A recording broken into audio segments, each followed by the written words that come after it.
Mamma mia, quanti siete! Mamma mia, quanti siete! Veramente grazie, grazie! Siete tantissimi.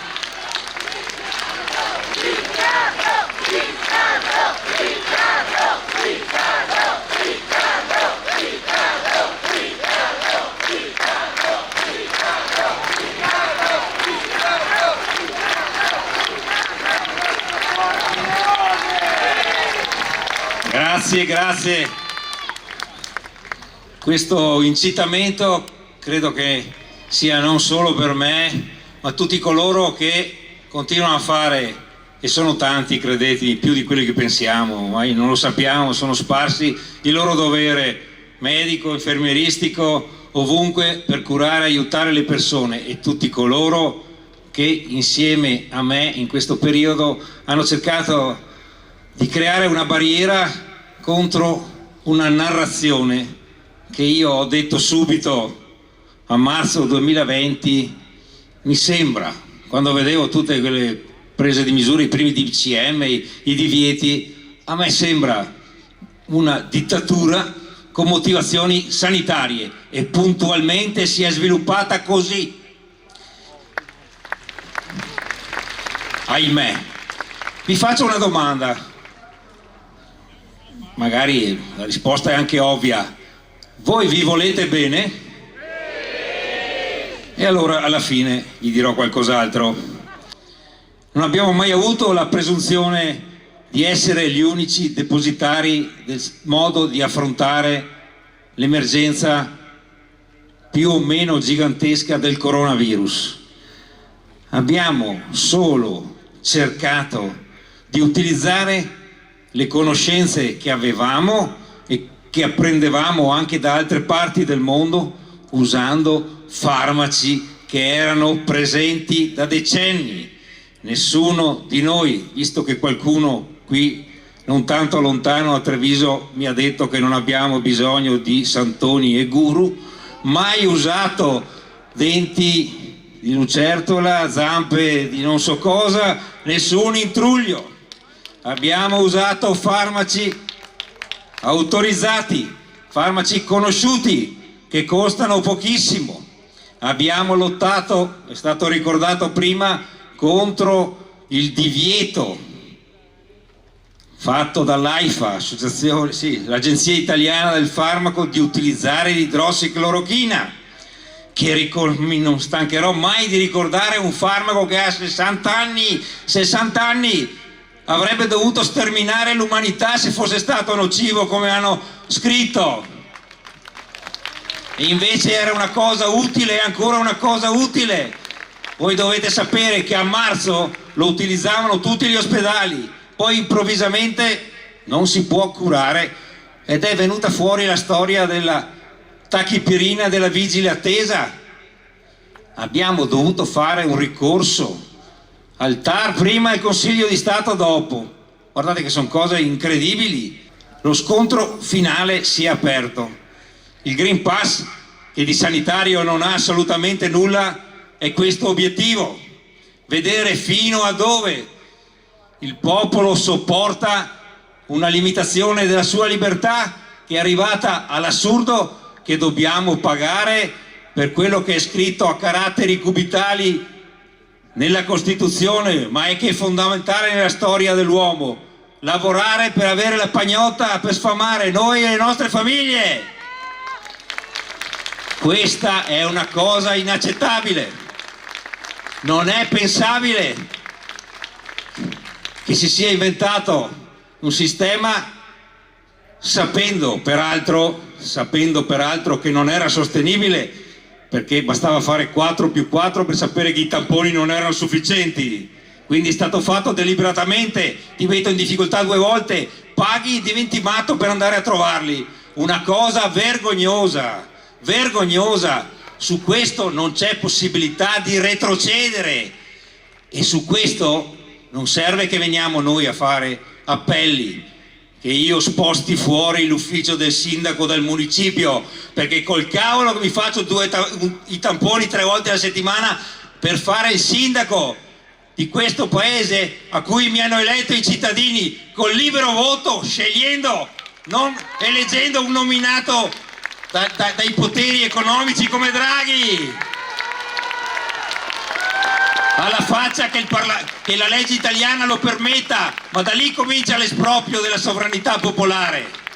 Da lì comincia l'esproprio della sovranità popolare. Gente che non ha messo la faccia, anche se per la verità quelli che mettono la faccia prima, ahimè, sarebbe meglio scomparissero dalla faccia della terra, perché i risultati li abbiamo visti di tutti questi pseudopolitici arrivisti che vi promettono mari e monti e poi fanno, no, il salto della quaglia, fanno di più, non hanno una coscienza, non hanno nulla, non si vergognano.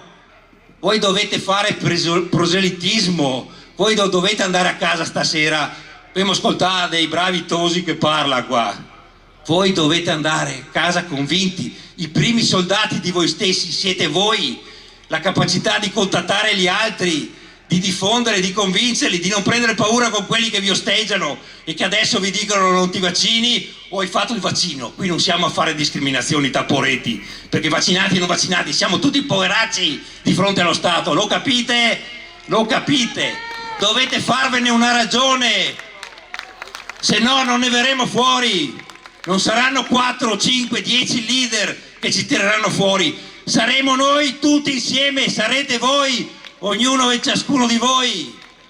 Ve lo dico col cuore, ve lo dico con quello che ho nel profondo, con quello che deriva dal fatto di avere avuto un genitore polacco che ha combattuto come tanti altri nella seconda guerra mondiale, mi ha raccontato delle cose incredibili. Ma tutti voi avete qualcuno che ha combattuto da qualche parte, ha combattuto per la vita, per dare un futuro alla famiglia. Andiamo più lontano, chi ha combattuto in guerra, ma voi le gioventù, io penso a mio padre che a 21 anni è stato strappato dalla Polonia e non c'è più tornato se non 30 anni dopo, prima di morire, non vedendo più gli affetti, però ha continuato a lottare e ha trasmesso dei valori. Noi abbiamo dei valori, noi li dobbiamo pescare, noi dobbiamo attingere a questo e diventare resistenti, perché non è più una questione sanitaria, per la quale io sono sempre qui e ci organizzeremo, è una questione di sopravvivenza, di rispetto di noi stessi, di guardarci alla mattina allo specchio e dire sì, sono io, Tony, Antonio, Alessia, siamo noi popolo, nessun altro. Dovete rendervi conto, crederci e non avere paura, anche quando il momento è più brutto. Io da medico non mi sarei mai sognato e credo che chi ha avuto a che fare con me se mai stato, madonna, te il coronavirus, te tocca morire. Ho mai detto una roba simile? E neanche un'altra malattia, sempre si lotta. Caro Mario Draghi, i tuoi occhi hanno la morte, ma noi non saremo muti e non ce ne andremo mai, resisteremo e vinceremo.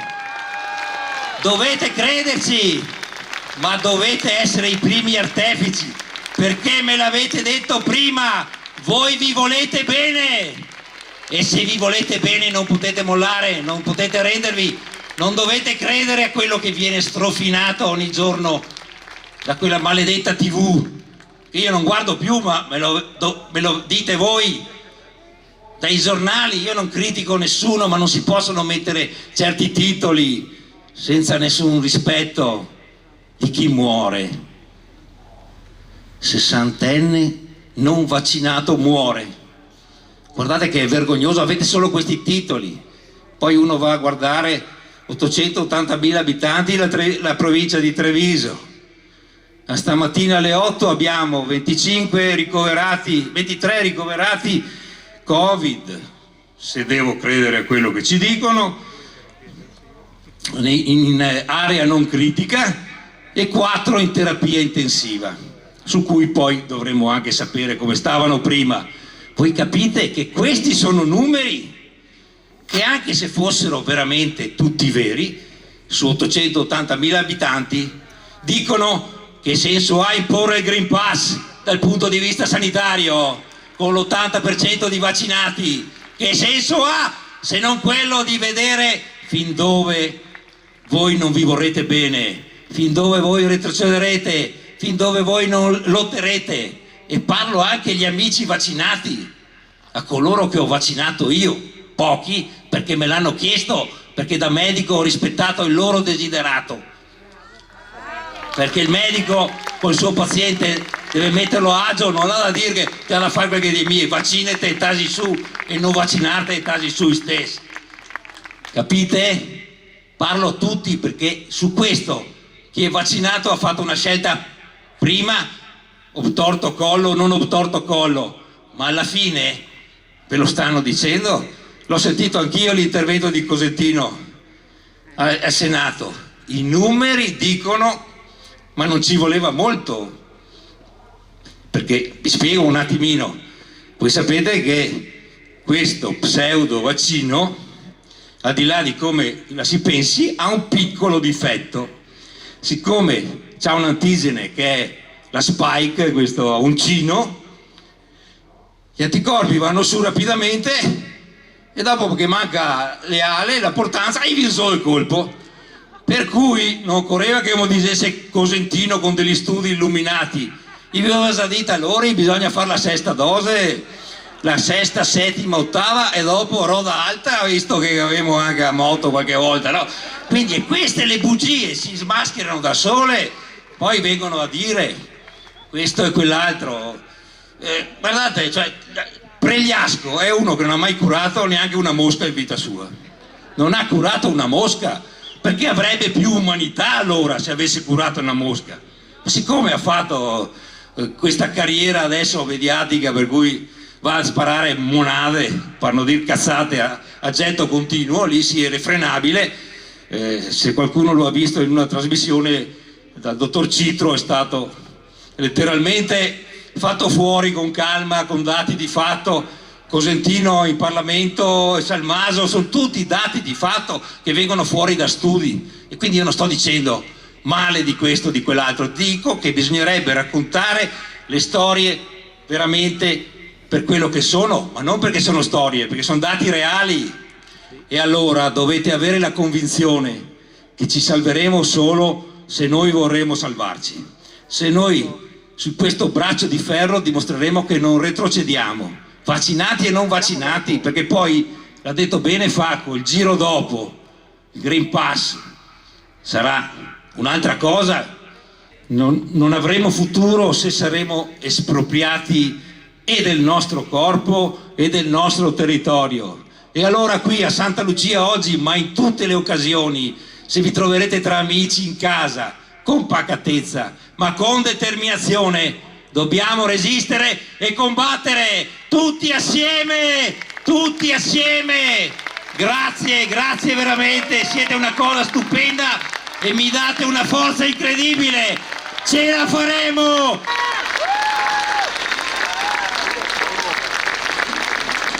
Allora, premetto che sono emozionata, quindi scusatemi se non parlerò in modo molto corretto.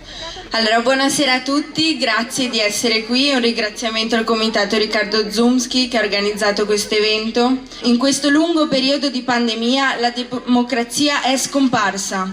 Non che prima le cose andassero troppo bene, ma negli ultimi anni è stata applicata una propaganda asfissiante, esasperante. Molte persone guardano ogni giorno il telegiornale, il quale ha ripetuto loro costantemente numeri di contagio, dati, decessi, creando a livello psicologico un enorme panico.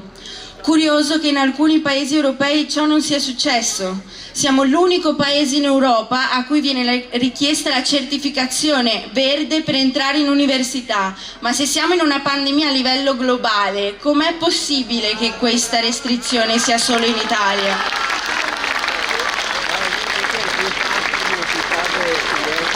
Se notate, tutte le principali testate giornalistiche seguono lo stesso filone narrativo, stesse notizie, stessi termini, che non voglio ripetere perché non fanno altro che rafforzare un valore distopico e falso. Per non parlare poi degli autorevoli virologi onnipresenti nei monologhi televisivi, dove ultimamente ci sono state anche delle testimonianze autorevoli che hanno deviato l'univoca narrativa professata, come quella dell'illustre professore Alberto Contri nella trasmissione Agorà, in cui mette in chiaro che il 97% di tutti quelli che sono morti di Covid avevano 3 patologie croniche, solo il 2,9% non aveva altre patologie. Allora perché è permesso andare ad infilarsi in una scatola di sardine come il metro, ma non si può andare a sedersi in un bar al chiuso? Il Green Pass è un illogico sanitario. Poi si parla di vaccini, ma questi non sono vaccini. E continua. Non si può rinunciare a delle libertà importanti per una serie di ragioni che sono risibili. Lo sapete che ogni giorno muoiono per fumo circa 250 persone? Cosa facciamo per questo? Niente. Esistono solo i morti da Covid.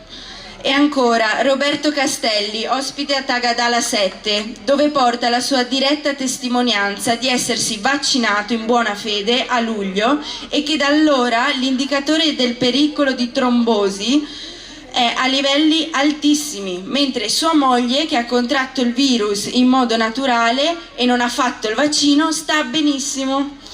La conduttrice chiede quindi l'opinione al famoso Pregliasco, il quale afferma che non c'è nessuna correlazione dimostrata. Joseph Goebbels, politico e giornalista tedesco, nonché ministro della propaganda nazista, affermò che ripetete una bugia 100, 1000, 1 milione di volte e diventerà una verità. Ed è la stessa tecnica usata dalla propaganda oggi.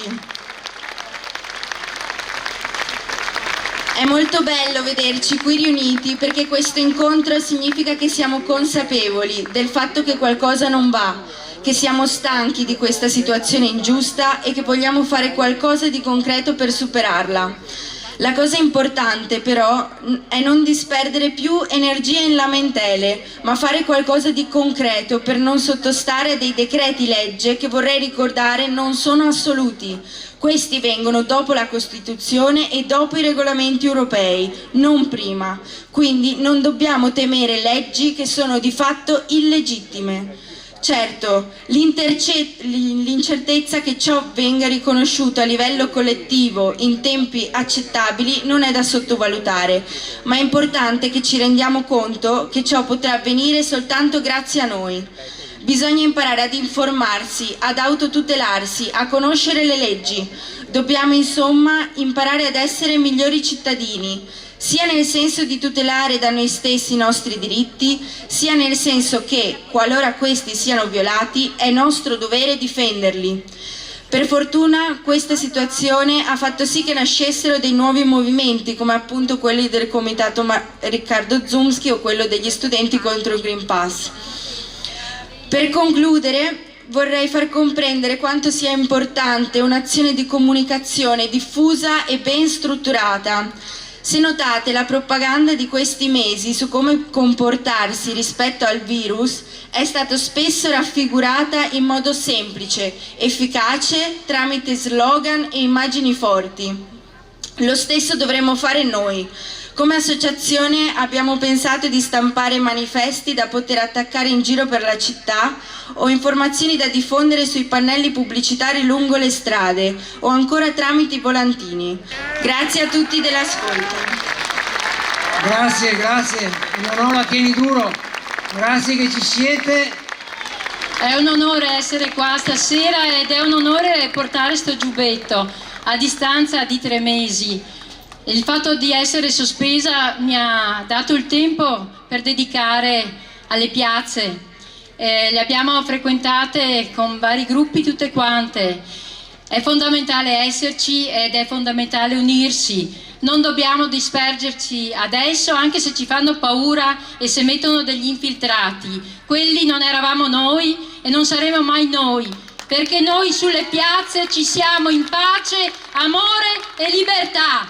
questo è il messaggio che noi portiamo nelle piazze, perché questo è il messaggio che ci è proprio di un cittadino italiano che ama la propria terra. Quindi andiamo avanti così. Una cosa volevo dirvi: dobbiamo muoverci, non è più tempo di stare fermi e neanche solo di essere nelle piazze, perché vi leggo una cosa che mi è arrivata: se accetti di subire sul tuo corpo un trattamento sperimentale, se prendi la tesserina verde, ti danno il permesso di frequentare la tua università, di andare in piscina, di andare al ristorante, di prendere il treno per alcuni mesi. È un permesso a scadenza temporale che deve venire rinnovato ogni volta con nuove richieste e nuovi obblighi, indefinitamente, per sempre. Facendo il tampone ti danno il permesso di lavorare, ma per altre 48 ore. Ricordiamoceli che questi erano tutti i diritti che avevamo. Non sono permessi, questi sono diritti e noi dobbiamo conservarli, perché fa parte della nostra Costituzione, li dobbiamo pretendere. Quindi se non rifiutiamo, se non li respingiamo con ogni mezzo, quello che sta per accadere, non torneremo più indietro. E allora adesso è il momento di agire. È stato indetto uno sciopero generale ad oltranza dal 15 al 20 di ottobre. Facciamone tutti parte, presentiamo alle aziende la nostra adesione e andiamo nelle piazze. Non dobbiamo sottostare al Green Pass, non dobbiamo sottostare a quest'ordine qua, perché questo è solo l'inizio. Quello che è l'ordine per cui viene fatto lo sciopero generale